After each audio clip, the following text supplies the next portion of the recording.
तो आद्य शंकराचार्य के शिष्य हस्तामलक ने कहा, मैं किसी धर्म जाति से नहीं हूँ। जात धर्म यह शरीर के धर्म है, आत्मा के धर्म नहीं है। इसलिए बाबा किसी धर्म के नहीं है, संत किसी के धर्म के नहीं होते, सभी के होते हैं।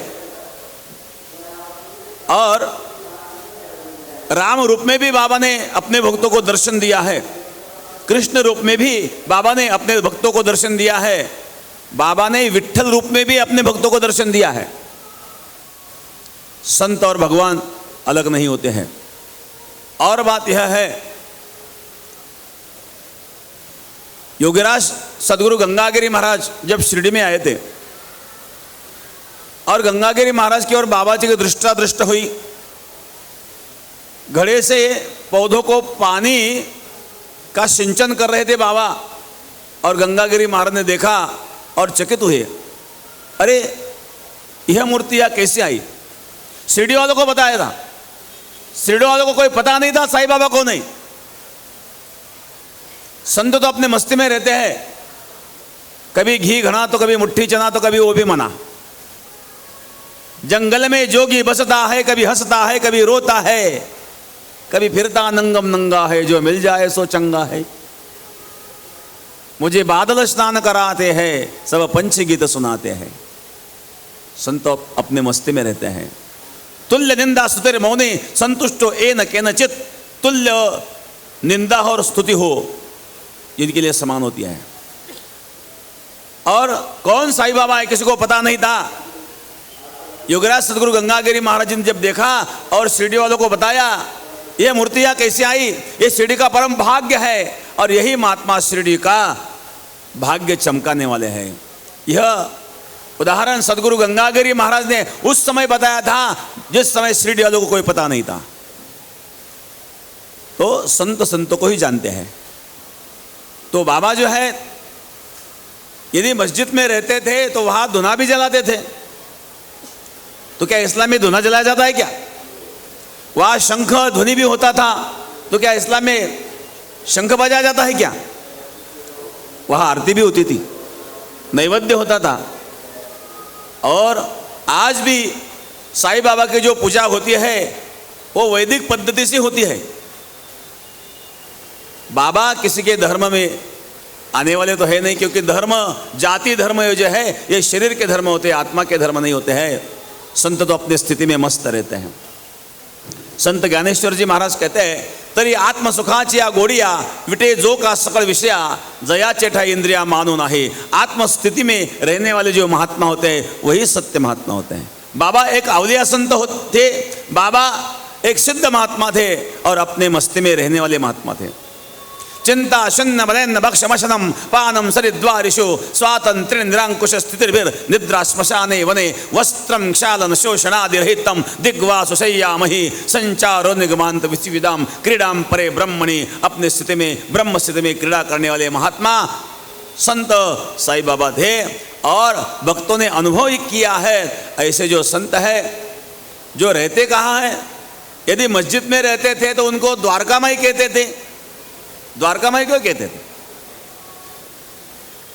और राम जन्मोत्सव हो या कृष्ण जन्मोत्सव हो, वो उत्सव बाबा ने शुरू किया है। और राम जन्मोत्सव आज भी बहुत बड़े तरीके से यहाँ शिरडी वाले लोग, देश विदेश से लोग आते हैं और अच्छे तरह से यहाँ राम जन्मोत्सव होता है।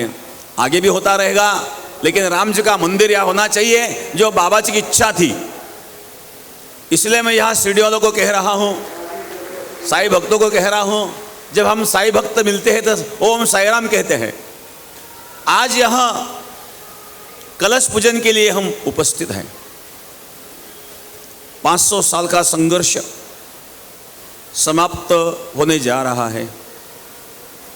जो बाबर आया था वो हिंदुस्तानी नहीं था, बाहर से आया था, आक्रांत था।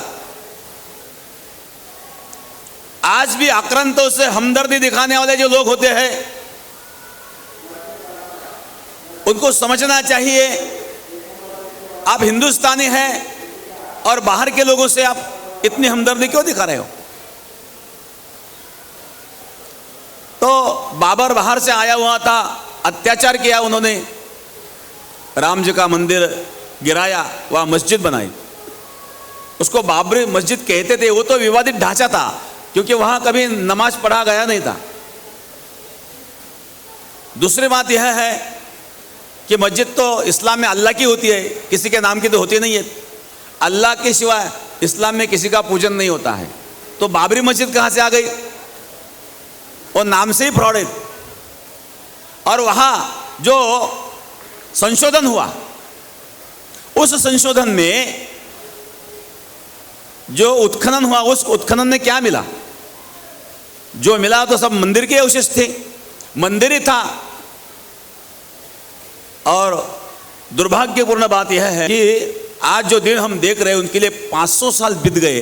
ये भी दुर्भाग्यपूर्ण बात, ये पहले हो जाना चाहिए था। लेकिन हमारा भी एक भाग्य है कि हमारे पहले कई पीढ़ी में ये संयोग नहीं जुड़ा है, आगे भी नहीं आएगा, और हमारे समय ये संयोग आया है, ये हमारा भाग्य है। इसका लाभ हम सभी ने उठाना चाहिए। 22 तारीख को अब अपने गांव में दीपावली उत्सव होना चाहिए। 20 तारीख को हम भी अयोध्या जा रहे हैं। अयोध्या से राम मंदिर ट्रस्ट से अधिकृत निमंत्रण हमें भी प्राप्त हुआ है।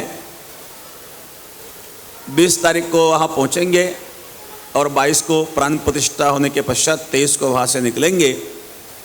यहीं से शिरडी से हमने टिकट बनवाया है और अयोध्या का एयरपोर्ट भी शुरू हो रहा है, तो अयोध्या का ये टिकट मिल गया, अच्छी बात है। तो सब तो वहाँ जा नहीं सकते, अपने अपने गांव में, अपने अपने घर में यह उत्सव हमें करना है। अपने जीवन में ये प्रसंग कभी आने वाला नहीं है। और जो आक्रांत है, उन्होंने जो किया है और भी बहुत कुछ किया है, हमें हिंदुओं को जागृत होने की जरूरत है। आज तक सबसे सोया हुआ कोई है तो हिंदू ही है। कुंभकर्ण से भी ज्यादा सोया हुआ हिंदू है। 500 साल से हम ये झेल रहे, क्यों झेल रहे हैं? क्योंकि हम संगठित नहीं है। औरंगजेब ने जो अत्याचार किए, काशी मंदिर तोड़ा, हम क्यों झेल रहे हैं? मथुरा में श्री कृष्ण का जन्म स्थान, वो भी तोड़ा। जो हम झेल रहे हैं उसी के लिए जिम्मेदार हम हैं, क्योंकि हम संगठित नहीं है। और अब धीरे धीरे हिंदू जाग रहा है, इसीलिए कुछ कट्टरवादियों को तिलमिलाट हो रही है। ऐसे आपको जागना है, अपने आत्म कल्याण के लिए, आत्महित के लिए, धर्म के लिए जागना ही है। और जब हम जाग जाएंगे तो किसी की हिम्मत नहीं किसी पर अत्याचार करने की। कोई वो अपने धर्म का पालन करे, अपने धर्म का पालन करे, लेकिन किसी दूसरे धर्म का भी आदर रखे। यदि ऐसा जीवन चरित्र सबका बनेगा तो यह कोई संघर्ष होगा नहीं। मैं आपको धन्यवाद कहना चाहता हूँ, आपने मुझे यहाँ बुलाया।